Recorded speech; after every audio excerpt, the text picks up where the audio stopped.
दिल्ली में कड़कड़ाती ठंड और गर्माती राजनीति ने इस समय दिल्ली के अंदर हड़कंप मचा के रखा हुआ है, क्योंकि बताए कि दिल्ली की जो राजनीति है इस समय जो है परचम लहराती हुई नजर आ रही है। एक तरफ दिल्ली के पूर्व मुख्यमंत्री अरविंद केजरीवाल बयान देते हुए नजर आ रहे हैं कि चाहे एलजी कितनी भी कोशिश कर ले, वो दिल्ली की महिला सम्मान योजना को बंद नहीं करेंगे। वहीं दूसरी तरफ बीजेपी जो है वो भी आरोप लगाती हुई दिखाई दे रही है। एलजी ने जो है जांच के लिए उन्होंने कमेटी बैठा दी है और रुख जो है इस समय ऐसा दिखाई दे रहा है कि आखिर राजनीति में क्या बदलाव होने वाला है। क्या दिल्ली की महिलाओं की जो महिला योजना है वो ऐसे ही कायम रहेगी या केजरीवाल फिर एक बार जेल जाते हुए नजर आएंगे। ऐसे में हमारे साथ में किसान मोर्चा के मीडिया प्रमुख प्रभारी जो है मुकेश शर्मा मौजूद है, उनसे हम खास बातचीत करेंगे और राजनीतिक चर्चा जो है उस पर हम उनसे जुड़ेंगे। आप आने के लिए, मेरे पास अपनी समय देने के लिए। जी, जैसा कि आपने कहा, केजरीवाल जो है दिल्ली की राजनीति गर्मा गई है, कड़कड़ाती ठंड में हम लोग बैठे हुए हैं। जिस केजरीवाल की बात कर रहे हैं, केजरीवाल एक अराजक और भ्रष्ट व्यक्ति है। दिल्ली की जनता उस पर भरोसा नहीं करती है। केजरीवाल एक नंबर का फ्रॉड व्यक्ति है जो अपने राजनीतिक लाभ के लिए कुछ भी कर सकता है। तो दिल्ली की जनता ने अब मन बना लिया है कि शासन से इसको उखाड़ फेंकेंगे और जैसे ही चुनाव होगा केजरीवाल की सरकार का खात्मा हो जाएगा। केजरीवाल जी जिस योजना को महिला सम्मान के नाम पर लॉन्च करने जा रहे हैं, यही योजना उन्होंने 2021 चुनाव से पहले पंजाब में लॉन्च की, लेकिन आज 3 साल बीत गए, अभी तक किसी भी महिला को महिला सम्मान उनका नहीं किया है। केजरीवाल जी महिला सम्मान के लिए नहीं जाने जाते, महिलाओं की इंसल्ट करने के लिए जाने जाते हैं। जैसा कि ताजा मामला आप स्वाति मालीवाल जी का भी जान चुके हैं, जो उनकी खुद की महिला सांसद है उसको घर में रहकर पिटवाने का काम उन्होंने किया। केजरीवाल जी ने यही महिला सम्मान योजना दिल्ली लोकसभा चुनाव से पहले लॉन्च की, लेकिन एक भी पैसा दिल्ली की महिलाओं को नहीं मिला है। और दिल्ली की जनता अब समझ चुकी है, दिल्ली की महिला सम्मान जान चुकी है कि कोई केजरीवाल जी किसी महिला का सम्मान नहीं करते और इस चुनाव में उनका खात्मा होना तय है। जी सर, साफ तौर पर केजरीवाल ने एक पीसी करी और उस पीसी के अंदर वो कहते हुए नजर आते हैं कि जो बीजेपी है वो इनकी योजनाओं से डर रही है। उनकी योजनाएं जो उन्होंने लागू कर दी है उस पर वो डर जो है बीजेपी डर रही है। वहीं दूसरी तरफ एलजी ने भी जो है कमेटी बैठा दी है। उनका साफ तौर पर कहना है कि जो महिलाओं के डॉक्यूमेंट्स लिए जा रहे हैं वो किसी सरकार के बिना परमिशन के कैसे लिए जा रहे हैं, और जो योजना जो लॉन्च ही नहीं हुई है उसका उन्होंने घोषणा कैसे कर दी है। तो दोनों मुद्दे एक दूसरे के पक्ष और विपक्ष में चलते हुए दिखाई दे रहे हैं, एक दूसरे को क्रॉस कर रहे हैं। क्या आपकी राय है इस पर? देखिए, केजरीवाल जो घोषणा कर रहे हैं उनका खुद का मंत्रालय है, उस योजना की जानकारी ही नहीं है। ऐसा बताता है कि ऐसी योजना कोई जमीन पे है ही नहीं। और केजरीवाल जी यहाँ पर, केजरीवाल के लोग जनता में जाकर झूठे वहां पे टेंट लगाकर महिला सम्मान के नाम पर लोगों की पर्सनल जानकारियां एकत्रित कर रहे हैं। ऐसे भी मामले देखने में आए हैं कि दिल्ली में 2-3 महिलाओं के खातों से पैसे तक उड़ा दिए, उनकी पर्सनल जानकारी ओटीपी लेकर। तो महिला सम्मान के नाम पर केजरीवाल जी धोखाधड़ी कर रहे हैं। एलजी ने जांच के आदेश दे दिए हैं। 15 से ज्यादा डीसीपी के अंडर में टीमें गठित कर दी गई हैं कि जिन लोगों ने इस महिला सम्मान योजना के नाम पर महिलाओं की पर्सनल जानकारी दी गई है उसकी जांच की जा रही है। और जिस महिला सम्मान की केजरीवाल जी बात करते हैं, महिला सम्मान के लिए केजरीवाल जी बिल्कुल नहीं जाने जाते हैं। अगर महिलाओं का सम्मान करने का कार्य किसी ने किया है तो माननीय मोदी जी ने किया है। उज्ज्वला योजना के नाम पर उन्होंने घर घर सिलेंडर बांटे हैं, गरीब महिलाओं को घर तक दिए हैं, ऋण दिए हैं। और महिलाओं के सम्मान के लिए अगर कोई जानी जाती है तो भारतीय जनता पार्टी जानती है।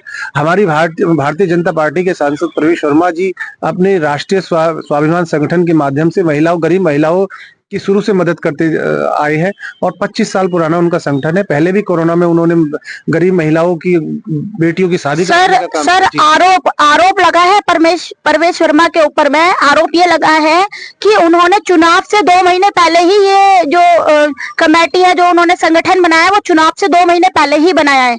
एक तरीके से आरोपों के घेरे में है इस समय प्रवेश वर्मा। देखिए, प्रवेश वर्मा जी का जो संगठन है वो उनके दिवंगत जो पिताश्री रहे हैं, जो दिल्ली के मुख्यमंत्री रहे स्वर्गीय साहिब सिंह वर्मा जी ने बनाया था राष्ट्रीय स्वाभिमान संगठन। उसके माध्यम से वो गरीब लोगों की शुरू से मदद करते रहे। 25 साल पुराना संगठन है। कोरोना महामारी के दौरान भी उन्होंने लोगों की बहुत मदद की। 2 से ज्यादा गांवों का उन्होंने निर्माण किया है। इसके अलावा गरीब महिलाओं की शादी करने का भी उन्होंने काम किया है। तो केजरीवाल जी आरोप लगा रहे हैं अपनी डर से, क्योंकि उन्हें अपनी सीट हारती नजर आ रही है और हताशा में वो इतने बौखला गए हैं कि वो अनर्गल आरोप लगा रहे हैं। केजरीवाल जी की सरकार का जाना तय है और मैं यहाँ तक कहूंगा केजरीवाल जी चुनाव हारने जा रहे हैं। दिल्ली की जनता और नई दिल्ली की जनता ने भी मन बना लिया है कि केजरीवाल को घर बिठा के रहेंगे। केजरीवाल दिल्ली का सबसे भ्रष्ट मुख्यमंत्री साबित हुआ है और केजरीवाल जी को दूसरा मौका नहीं मिलने जा रहा है। केजरीवाल जी अब अपने जीवन में कभी मुख्यमंत्री नहीं बन पाएंगे। अच्छा, एक सवाल यह है कि जो अभी तक कांग्रेस ने अपनी लिस्ट जारी कर दी है, आम आदमी पार्टी ने भी लिस्ट जारी कर दी है, लेकिन बीजेपी ने अभी तक अपने किसी भी विधानसभा की लिस्ट जारी नहीं करी है। क्या कारण है इसका? देखिए, हमारा जो एक संगठन है उसके माध्यम से हमारा एक तरीका है लिस्ट जारी करने का, टिकट वितरण का। तो अभी हमारे माननीय मोदी जी और हमारे जो माननीय गृह मंत्री अमित शाह जी और हमारे जो संगठन मंत्री और प्रदेश हमारे राष्ट्रीय अध्यक्ष जेपी नड्डा जी के साथ उनकी एक फाइनल बैठक होनी है। लिस्ट लगभग तैयार है, किसी भी समय वो लोग बैठेंगे और हमारी लिस्ट जारी हो जाएगी। लिस्ट जारी होने में कोई ज्यादा वक्त है नहीं। अभी उससे पहले हमारा एक मोदी जी का कार्यक्रम लगा है, शायद उसका इंतजार हो रहा है। दिल्ली में कार्यक्रम होने थे, एक हमारा 29 तारीख को द्वारका में होना था, जो हमारे जो पूर्व प्रधानमंत्री मनमोहन सिंह जी की मृत्यु के बाद राष्ट्रीय शोक की वजह से कैंसिल करना पड़ा और अब हमारा एक 3 तारीख का कार्यक्रम है। शायद उसके बाद हमारी लिस्टें भी जारी हो जाएंगी और शायद आचार संहिता भी नियर बाई आसपास ही है जी। अच्छा, छतरपुर विधानसभा के अंतर्गत आप आते हैं। छतरपुर विधानसभा की अगर हम बात करें तो किसको आप प्रत्याशी के रूप में देख रहे हैं और क्या क्या तैयारियां छतरपुर विधानसभा में चल रही है इस समय? देखिए, छतरपुर विधानसभा की अगर आप बात करते हैं तो छतरपुर विधानसभा में कई प्रत्याशी हैं।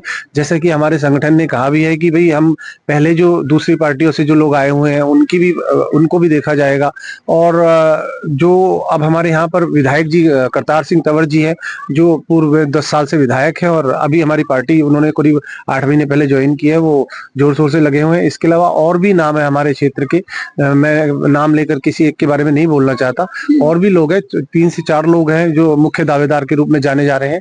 उनमें से कोई भी प्रत्याशी होगा, हमारी पार्टी के सभी कार्यकर्ता मिलकर उसका साथ देंगे और भारतीय जनता पार्टी, मैं आपको बता दूं, कम से कम 20,000 मतों से छतरपुर विधानसभा जीतने जा रही है जी।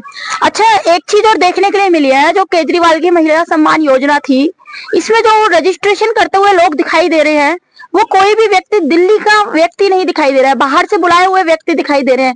तो क्या कारण है, क्यों नहीं दिल्ली के जो युवा लोग हैं उनको भी रोजगार दिया जा सकता था इसके माध्यम से?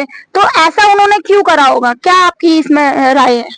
देखिए, केजरीवाल जी अगर जाने जाते तो इसलिए जाने जाते हैं कि दिल्ली की जनता से वो अपना पता नहीं कौन सा गुस्सा निकालते हैं। दिल्ली की जनता में अब जो इन्होंने ये पहली बात तो ये महिला सम्मान के नाम पर जो इन्होंने जिन लोगों की भर्ती की है, जो इस तरह के आयोजनों को करा रहे हैं, वो गलत है। और जैसा कि एलजी ने अब जांच के आदेश भी दे दिए हैं और कांग्रेस के जो है पूर्व सांसद संदीप दीक्षित ने उसकी जो है उसके खिलाफ एप्लीकेशन भी लगाई है जी। लेकिन केजरीवाल जी फिर भी अगर ये करना ही था तो दिल्ली में कितने बेरोजगार युवक हैं, उनको भी तो काम पे लगा सकते थे, लेकिन उन्होंने उनको नहीं लगाया और दिल्ली के बाहर से लोगों को लाकर उन्हें तनख्वाह पे रखा और वो लोग यहाँ पे इस तरह के आयोजन कर रहे हैं। तो दिल्ली की जनता अच्छी तरह समझ चुकी है केजरीवाल जी पता नहीं कौन से जन्म का बदला उनसे ले रहे हैं और दिल्ली की जनता इस आने वाले चुनाव में उनको उसका मजा चखाएगी और दिल्ली की सत्ता से बिल्कुल बेदखल करके मानेगी जी। जी, तो ये हमने खास बातचीत करी थी कुछ मुद्दों पर मुकेश शर्मा से, जहां पर वो कहते हुए नजर आ रहे हैं कि भाई किस तरीके से केजरीवाल के अगर भ्रष्टाचार को लेकर बात करी जाए, महिला सम्मान योजना की बात करी जाए, तो उन्होंने उस पर भी साफ तौर पर कहते हुए नजर आ रहे हैं कि केजरीवाल जो है कितनी भी कोशिश कर ले लेकिन वो इस बार मुख्यमंत्री नहीं बन पाएंगे। अब फिलहाल देखने वाली बात ये होगी कि जब विधानसभा चुनाव की शुरुआत होगी तो उसमें कौन अपना सिक्का जमाता हुआ नजर आएगा, आखिर कौन मुख्यमंत्री बनता हुआ दिखाई देगा। आप भी अपनी राय में कमेंट में हमें बता सकते हैं कि आप दिल्ली का मुख्यमंत्री किसको चुनना चाहते हैं। दिल्ली की आवाज से मोनिका शर्मा की खबर, दिल्ली।